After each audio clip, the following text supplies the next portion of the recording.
Chiranjeevi and K. Viswanath collaborated for 3 films. The most popular among them is Swayam and Apad Bandhavadu 2 isn't unpopular either. But Subhalekha, which in my opinion is a much superior film, isn't celebrated that much. Viswanath mainly made 2 kinds of films. 1. Films about arts like Sagara Sangamam, Sirivennala and Shankarabharanam. And 2. Films with a critique on social issues like Saptapadi, Sutradharulu and Subhalekha. The social issue that's explored in this film is the dowry system. In this video, I'm going to break down the choices made in writing and directing of the film. If you didn't watch the film, please do watch it on YouTube. So let's begin. Chapter 1. Writing. First things first. Song and dance sequence is something that's taken for granted in Indian cinema. There's absolutely nothing wrong about it, but very few films take the effort to justify it.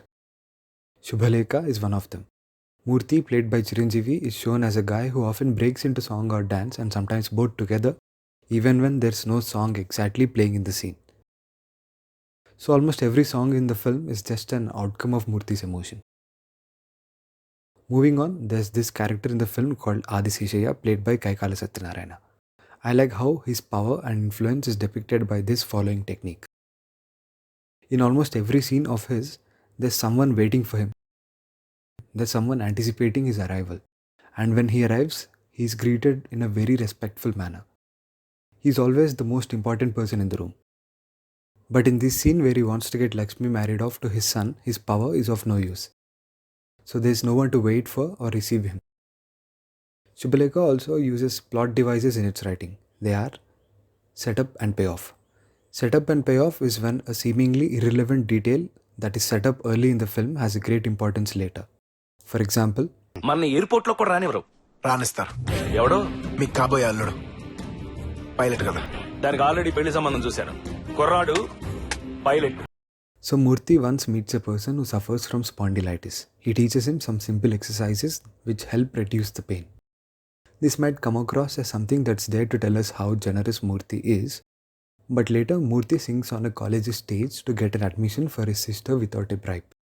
For that, he gets called by the dean of the college, and that man turns out to be this person, and he gives her the admission.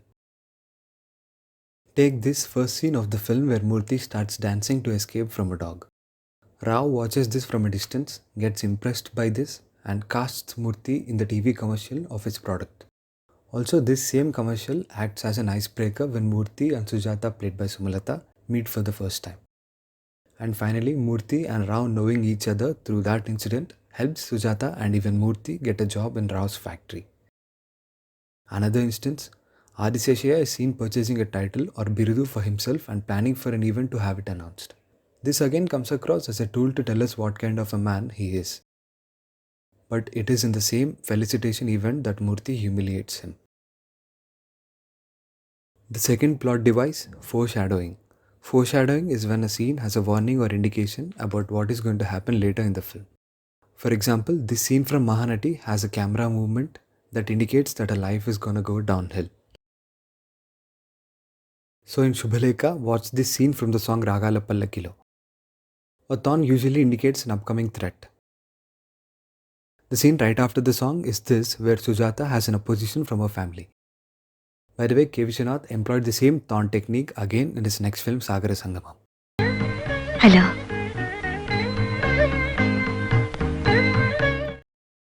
And this shot where everyone walks out of the frame while Sujata's dad initially walks in but immediately turns away. This might mean that everyone's going to distance themselves from Sujata for the act that she's done, and so does her dad, who might initially appear to be with her. I guess this has more to do with the direction than just writing. And that brings me to my next chapter, direction.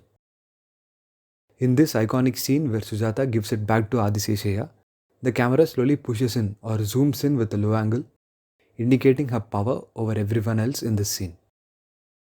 And later in this scene where she's lost almost everything, from her job to even her family, the exact opposite happens. I mean, the camera slowly zooms out with the top angle, showing her powerlessness. Then we have these two instances where Sujata becomes the tutor for Murthy.